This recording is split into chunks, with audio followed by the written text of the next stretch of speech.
Você está ouvindo o audiolivro Agonia das Religiões, uma obra de José Herculano Pires.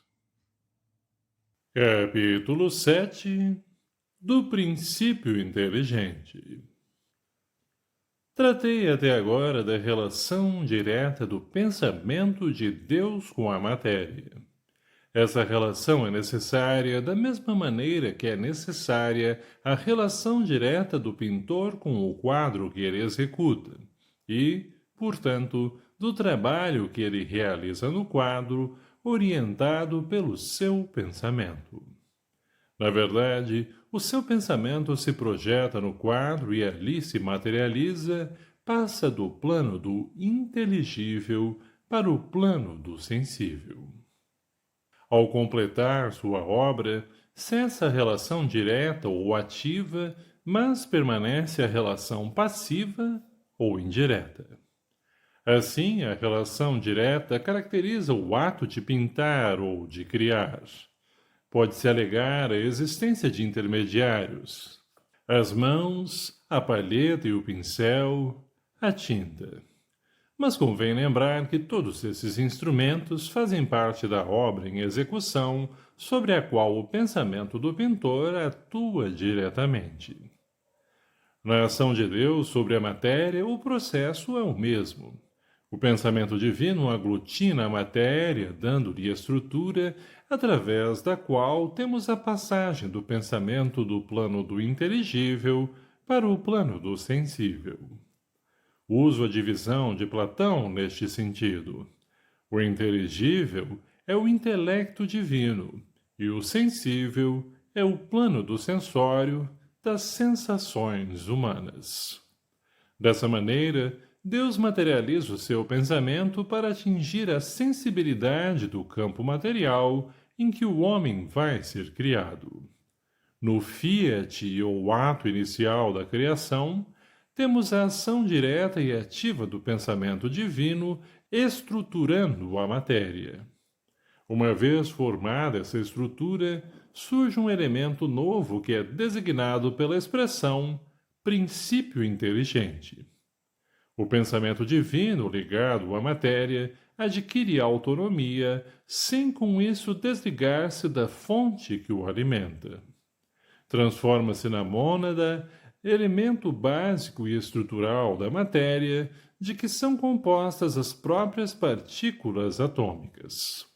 A palavra mônada procede de Pitágoras e foi empregada por Platão como ideia e desenvolvida modernamente por Leibniz e Renouvier como uma substância inteiramente simples, pura, indivisível e refratária a qualquer influência exterior.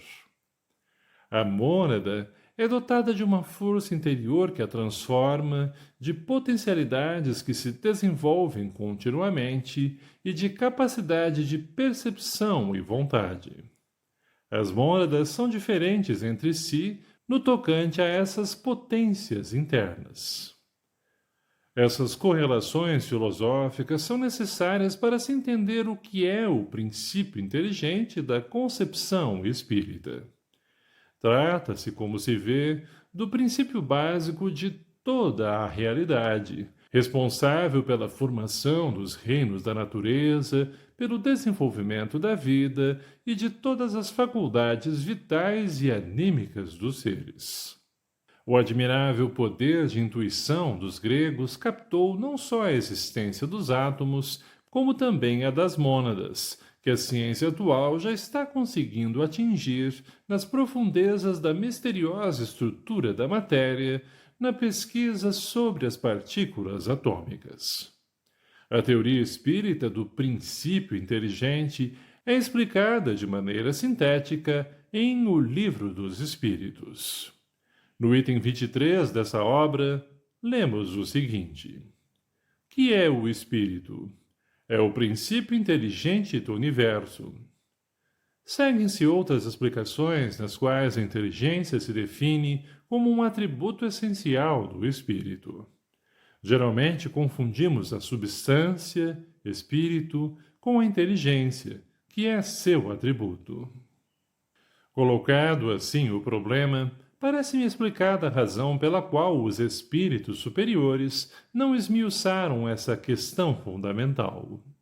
Na própria tradição filosófica, desde bem antes da era cristã, já dispunhamos dos elementos necessários de intuições capazes de nos fornecerem os dados para uma equação futura.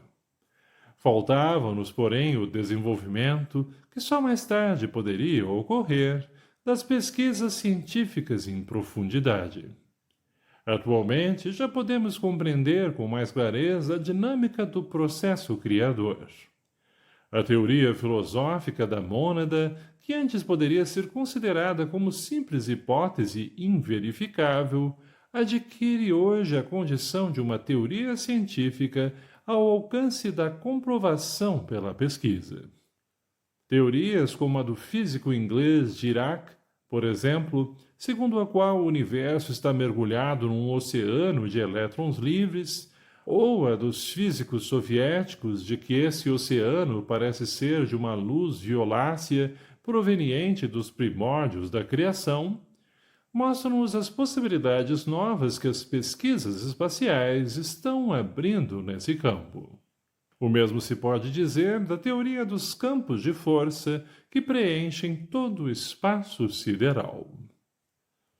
É evidente que, diante dessas novas posições conceituais, toda a nossa cultura entra em crise, prenunciando o advento de um novo mundo. A inteligência humana se abre para dimensões mais amplas e profundas da realidade universal, exigindo a reformulação de conceitos e estruturas culturais envelhecidas. Não podemos mais pensar em Deus como uma figura humana, nem do ponto de vista formal, nem do substancial.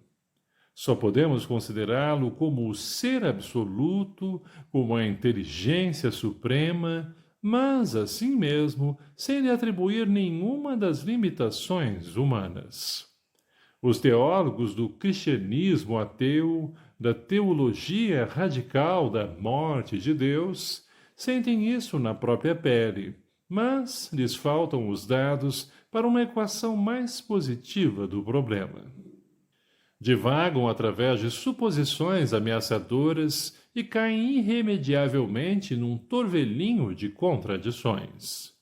Se tivessem a humildade de consultar a filosofia espírita, essa pedra rejeitada da parábola evangélica encontraria nela a pedra angular do novo edifício a construir. O espírito a que a Bíblia se refere em numerosos tópicos e que nos evangelhos toma o nome de Espírito Santo é o Espírito de Deus em sua manifestação universal. A criação tem dois aspectos, o material e o espiritual. O sopro de Deus é o espírito criado no Fiat, e o homem de barro, o Adão terreno, o ápice da criação nos mundos em desenvolvimento, como a terra. O sopro de Deus nas ventas do homem de barro, para infundir-lhe o princípio da vida e da inteligência, é a ligação do espírito com a matéria na formação da mônada. No pensamento divino, todo o quadro da criação estava presente desde o princípio. E tudo era perfeito. A perfeição do ideal constituía o modelo da realidade, o mundo da res, das coisas, que devia projetar-se no infinito. Por isso, as mônadas diferenciadas com características específicas seriam semeadas no espaço para a germinação lenta, mas segura e contínua dos conteúdos essenciais de cada uma delas. A mônada é a semente do ser, da criatura humana e divina que dela surgirá nas dimensões da temporalidade. Não se pode conceber em nossa relatividade humana mais grandiosa e perfeita concepção do ato criador.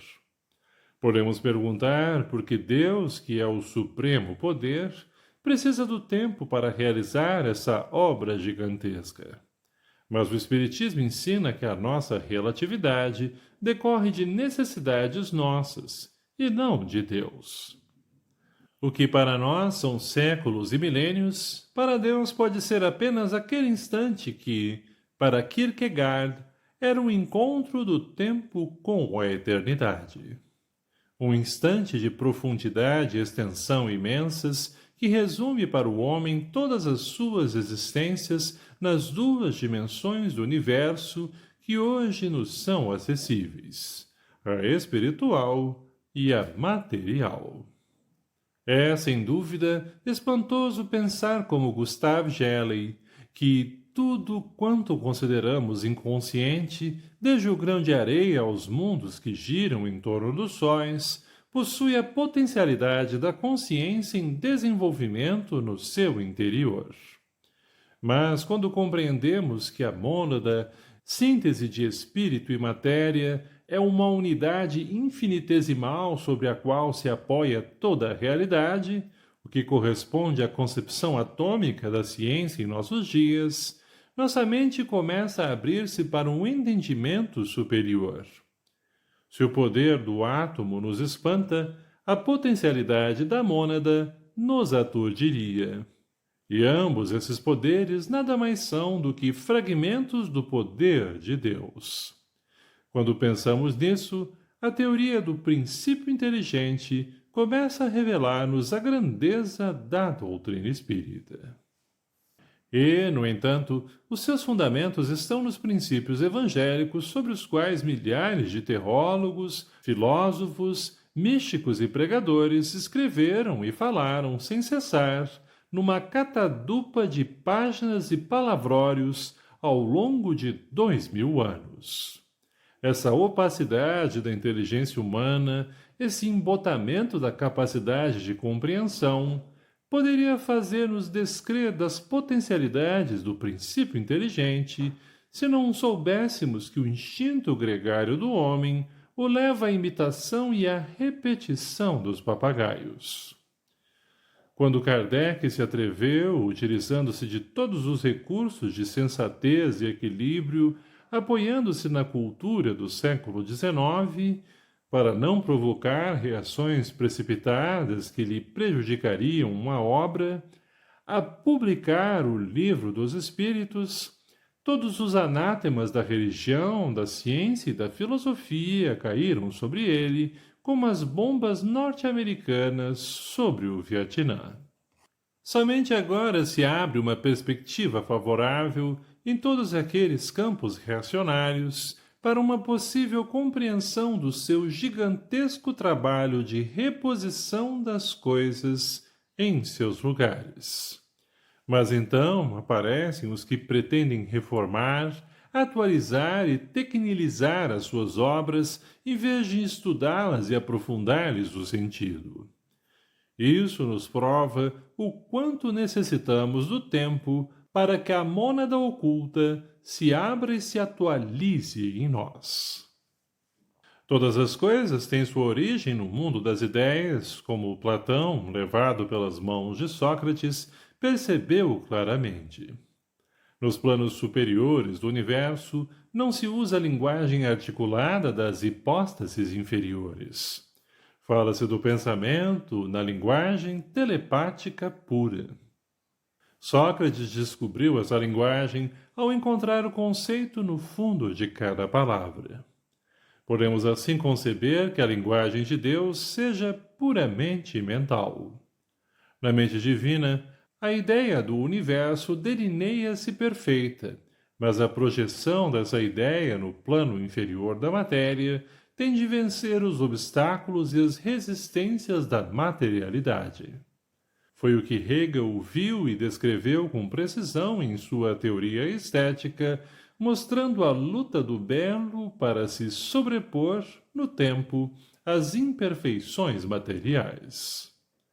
O mesmo se dá com o princípio inteligente, que, para vencer a opacidade da matéria, para inteligenciá-la, segundo Kardec, tem de lutar na temporalidade.